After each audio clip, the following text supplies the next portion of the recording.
Hello friends. Today is a lecture for the ICSE students who are going to be attempting their boards in February, March 2025. Now, this lecture is going to be focusing more on the language paper, which is the paper one. And I'm just going, see, most of all, you would be wondering why I would be telling you about how to go about this paper. But the thing is that all of you know the parts of the paper, but you do not for sure know how to attempt it in such a way so that you're able to score well. You would all agree that a lot of you lose marks in your reading comprehension, as also is in question number one, which is your longest question, and also is for maximum number of marks, which is 20 marks.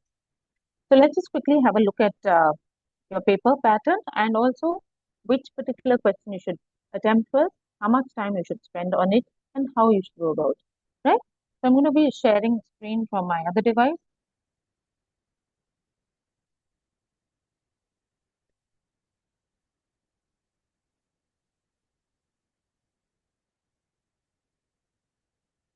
So this is your language paper one. It's for 2 hours, 80 marks, and you do get some amount of reading time, but that's not so much. If you are able to get your question paper sometime in advance and to have the time to read through it, I would suggest that you go through question number four, which is your reading comprehension passage, rather than wasting time in trying to think of ideas for any other. Because that particular question, at least you will get the time to read and comprehend what the passage is about and move ahead the moment you start with your writing time. So your first question, as all of you know, is a 20 marker. 20 marks, that's exactly one fourth of the paper's total marks. And it is a composition which is around 350 to 400 words. It is an option between a short story, a narrative account, views for or against, like in the form of a debate. But then here, I'll just go on to it later, what you're supposed to be doing, description of an event or a happening, and finally, the last option is that you're given a visual clue on the basis of which you're supposed to be either writing a story or an article or some narrative account. Maximum time which is suggested to you to take up for this particular question is not more than 30 minutes.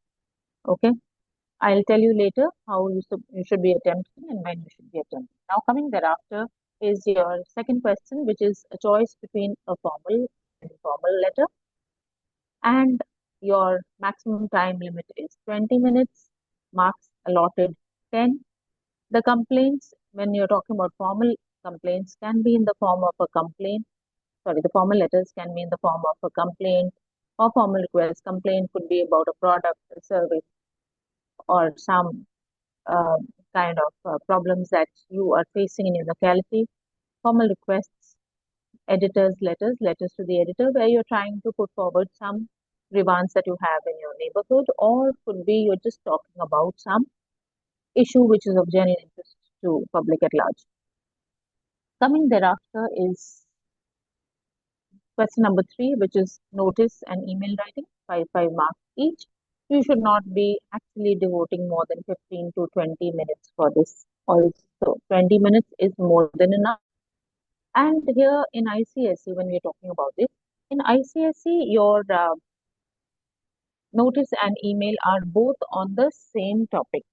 In the sense, like, suppose I have to give you an example. Suppose the very most common example which is given to most of you is that of you are organizing a literary event and you need to inform your students about it. So for that, you would be writing a notice. And for that very same event, if you have to invite a dignitary, you will be writing an email to that dignitary.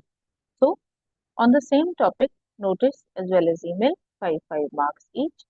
Here, more than anything else, you need to be more uh, particular about your format, and especially in the notice, not write too many details which are not required. Be very, very crisp. Coming to the next, which is your reading comprehension. A reading comprehension would be a passage which is to the length of around 350 to 400 words, and 12 marks would be, as I've elaborated, three MCQs, which MCQs here means the multiple choice questions. Each one of them is going to be for 1 mark, and in that you would generally be getting questions of the kind that it is not mutually exclusive choices. You will be getting which of these is not the correct answer. Which of the four options combined together, 1 and 3 is the correct answer, 2 and 4 is the correct answer, 1 and 4 is the correct answer, 1, 2 and 3. So you will get questions like this. In your 2 markers where you are supposed to be writing a descriptive answer, your descriptive answer has to be minimum 2 points, and it should not be very, very long because these are objective things. They're basically testing the comprehension of the child. So there are four such questions which will involve 8 marks, and one is a VSA, which is a very short answer, which again would be not more than 2 to 3 lines, and it is a 1 marker. Beyond this, the bigger part of this question is the précis writing or the summary writing. From the passage, you may not be asked to write a précis. Is basically you have to make a gist or make the entire thing into a concise thing into where you are writing it in exactly 50 words. 5 words here, 5 words there. That's not going to actually deduct you your mark, but anything more or less than that is going to create a problem. So you have to be very sure of what you're writing in your précis. Also, the fact that it will not be the entire passage that you will be asked to make concise. It will be from somewhere in between. Like suppose it is an entire journey speaking of, say, a trek to the Mount Everest, right from the base camp to Mount Everest and back. And they may just ask you, what did the narrator notice when he started trekking back from Mount Everest? So you don't have to talk about that part of that journey where you're talking about the trek to the mountain. It is only the part where you're talking about coming down. So you have to be very careful what is exactly asked. Pressy, always please make a box, make a rough draft and a fair. I'll come to that later. Come to question number 5, which is your grammar question. Your first, it's in subparts. The first part is based on tenses, which is for 4 marks. Thereafter, they are basically on the fill in the blank pattern. Now, the next is the FIB is based on prepositions. Now, here you have to fill in 8 prepositions, each for half a mark, and so the total comes out to be 4 marks. Combine sentences without using and, but, or so. That is again 4 such sentences. And this time, you are lucky that your sample paper says that it is going to be in MCQ pattern. So you will have some help and you can easily see which is the correct option. Do as directed is again going to be MCQ pattern, wherein you are going to be given 8 such questions which will test your knowledge on different aspects of grammar, which is active, passive, question tags, use of the word to, not only, unless, reported speech, etc. So these are your broad parameters in which your other, because you've already been given your question on tenses, you've been given a question on prepositions, so those will not be tested here. It is the other kind of will be tested here. So this comes to the end of the paper. Now, as far as attempting the paper is concerned, uh, I'll just, before that, even again, I'm going to be talking about what exactly is question number 1. After we've discussed these questions in detail, we will just then try and think of which particular question should be attempt first. First, as I was telling you, is an option between descriptive, narrative, short story, uh, for and against, and finally, you also have your picture-based composition.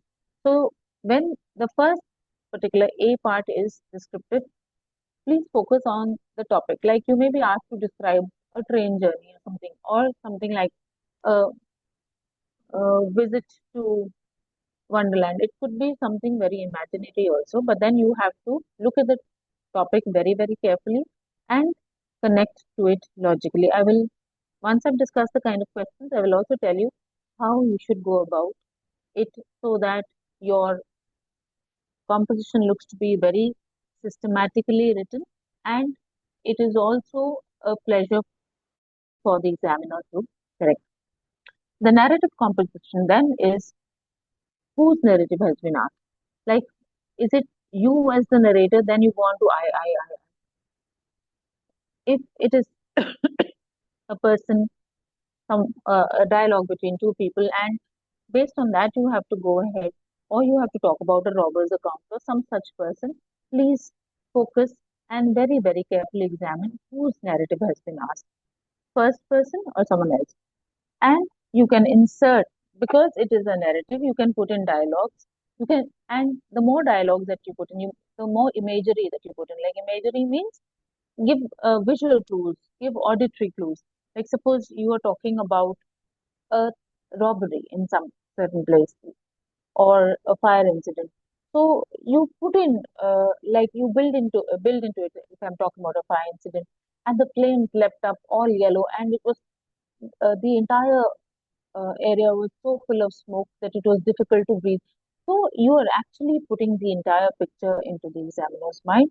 So it should be imagery, and from within the house could be heard a voice, comma, inverted commas open, help me, there's a log of burning wood on me. So this is how you kind of make the composition more interesting. ICSE very, very categorically says do not use non-English colloquial language. Now, if I say, uh, suppose I'm saying, I'm talking about my father's brother, uh, I cannot say that my chacha said this because that is a colloquial language. You will have to say my uncle, right?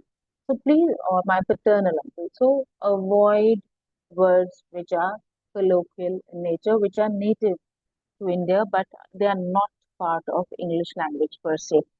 Also, put in as many emotions as possible because it is a narrative, and you can only build a narrative as I was telling you, put in dialogues, put in feelings, so that it becomes a wholesome composition. Yeah, now I've come to what you're supposed to be doing. Most of us, and in fact, I've been teaching this lot for a very, very long time. What I see is that they rush into composition without really thinking of what points they would like to put in.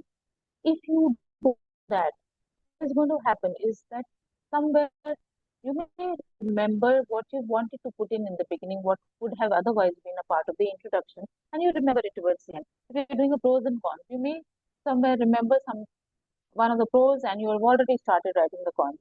So it is better that you collect your ideas. How do you collect your ideas? Just use one page at the end of your answer sheet. Take hold of a pencil, write down points. And once you've written down your points, it's not necessary you're going to get them in order.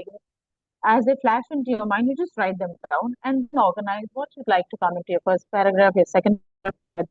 Then think of drafting. Drafting, I don't want you to be, you just have for this entire thing. So you can't be doing too rough drafts. When I say draft, you're just going to be in your mind drafting how you want to put it out, and then thinking of how you can edit or how it's going to look better, and then finally putting out the final draft. Is that okay? So that was, and this goes for any kind of composition that you may want to write. You have to be sure of what you want to write before you actually start writing. It is very often said that a carpenter who sharpens his axe before he actually starts axing the tree is the one who does it more efficiently. So think of yourself as a craftsman and think of first sharpening your tools. Think of what you want to do before you actually step into it. Coming next to the argumentative kinds. Now, argumentative kinds is what we otherwise refer to as a debate. You may be given a controversial topic. Suppose I say, should should schools be co-ed or they be single gender schools? Now, there will be multiple opinions which speak for the topic, and there'll be a multiple others that speak against the topic. So, right in the beginning of the composition, caption itself, you have to mention that you are speaking for the motion or against the motion, because that has to be very, very clearly brought out. And after that, if the question so talks about you being in a gathering, start with respected principals, sir, honorable judges, etc. And then once you've like, I give you an example, should schools be co-ed? I, respected principal here, sir, I stand before you to speak for the argument or for the motion that schools should be co-ed so that children or students get a wholesome education. So I have right put my viewpoint as to what I am wanting to speak about. Thereafter, do not just say, don't talk about the conclusion first and then give your argument. Mention your arguments, mention your opinions, and then deduce the conclusion. Say that if children go to educational schools, they learn to interact with boys, they learn to understand the differences between boys and girls. The boys understand that girls should be treated in such and such way, and they learn to maintain a neutrality, and so slowly build up your arguments and finally come to the conclusion. I've also mentioned, if you will see, that you should support with anecdotes. What do you mean by an anecdote? An anecdote is an incident which is a real life incident which can help support your argument. And this is very, very essential. The last bullet, do not take both sides. You have chosen to speak either against or for. You cannot just say, but on the other hand, don't do that because your composition is going to be cancelled then and there. Coming to the next kind of composition is the short stories. When you're talking about the short stories, again, uh, children start writing this short composition or the story without really actually understanding what they want to be the ending of the story. So you need to be having an ending in your mind before you start writing the story. All your characters should have names, and once you've given them names, do not just carry on using pronouns. Like suppose I have said that I want to talk about, say I'm talking about a story in which there are two uh, characters, one by the name of Matthew, one by the name of Jane. I cannot carry on saying he, or she. I have to speak in terms of their names. And preferably, since it is a story which has already happened, use the past tense.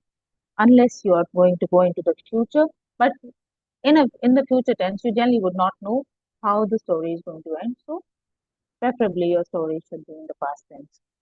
Name has to be there. There are marks for the name of the story, and it has to be relevant to the plot. Like you can't just have a name of a story for the sake of having a name. It has to be relevant to the plot, and there has to be continuity in the story. Like you can't just say that they were at the station and all of a sudden from there they've reached the airport. There has to be some continuity so that uh, there is no sense of something being left out. Now, coming to the last kind of thing, which is the picture composition, you have to dissect the picture.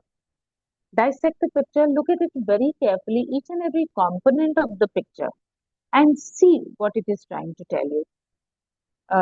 Whether it's about, like if you've got some children playing in a garden, you look at it, it could not just be children playing in the garden. Look at the other aspects.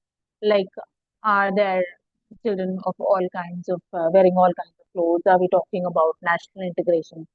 Are we talking about the street lights on? And are we talking about children playing in the dark? So look at each and every aspect of the picture, analyze the components, and then start writing your picture composition. Before that, again, the title is very, very important. Most children forget writing the title. Coming to the second kind of question. So that was your first question, all the different kind of questions. Coming to question number two, which is your informal letter. You know your format for your informal and formal letters. The format and layout is 2.5 marks, the body is another 2.5 marks, and the way you write it without mistakes in grammar or spelling, that is going to be 5 marks. The five C's that you should keep in mind while you're writing any such composition: you need to be clear, concise. What do I mean by courteous? You cannot just hurl allegations, or you cannot be very, very um, assertive and say that I want this. You need to request and be correct, be complete. So you can think of a colloquial start and an ending. When you're talking about informal letters, you can talk about my dear, etc. You can say dear, hi friend, or something like that, because it is something which is informal. So you, excuse me, are permitted a colloquial start or an ending and convey. And how do you end? Some of you have this, how are you? The weather here is fine. It's atrocious. It doesn't look nice at all. You're not supposed to be wasting your word limit on that. And then it gives an impression to the examiner that you don't know what you want to write. You don't have much. And so that is why you're doing all this. So please focus on the topic. And after an initial start, like suppose you're asked to write to your brother who is not done well in an exam, and you cannot say, how are you? I'm fine here. You just start off, I came to know from dash dash person that you have not done well in the exam. I was feeling awful about it. And so from there, start. Again, at the end, do convey your regards, your love, or your wishes to other people. So, because he is not the only person you would be knowing from the family, since an informal letter, it is assumed that you would be knowing other people of the family as well, right? Formal letters. The format, 3 marks, body, 2 marks, expression, 5 marks. So there's a slight change. If you notice the marking scheme for the informal letter and the formal letter, there are slight half a mark variations here and there. Now, it's very important that you avoid casual language. It should be very formal looking. In ICSE, we do not write respected sir. Either restrain yourself to dear sir or sir. And your subscription has to be yours truly or yours faithfully, with the Y in both cases capital, and the T and the F for truly and faithfully in both cases need to be small. You need to put in a comma after your yours truly, yours faithfully. Coming to your next thing, and that is your notice email. Your notice has to be in a box, and the marking scheme is heading 1 mark, date half mark, time half mark, venue half and half. So this is for the event that is being organized. Name of the event, for whom it is being organized. Use passive voice as far as is possible. So if I have just drawn a very rough sketch of your notice, name of the institution, suppose you are writing as the sports secretary of your school, you will write your school's name. You will be given a school name, you will be given your name, the name that you're supposed to be taking for writing the notice. So name of the institution followed by the word notice, date, heading, and in the body you have to mention who's the target, what is the date of the event, what is the time of the event, and any other instructions that are required for the organization of the event, followed it by sign, name, and designation. So that was notice, which is the 5 marker. And thereafter you come to your email. No S. I can't write should as SHUD. I can't write the as CHES the. It has to be brief, but SMS language cannot be used. Again, it has to be in a box, and you are not going to be writing words in capital letters. Like I can't say you are required YOU in caps, ARE in caps, REQUIRE again in caps. Why? Because writing in caps is considered to be rude. It is considered that you are trying to be too aggressive and too assertive.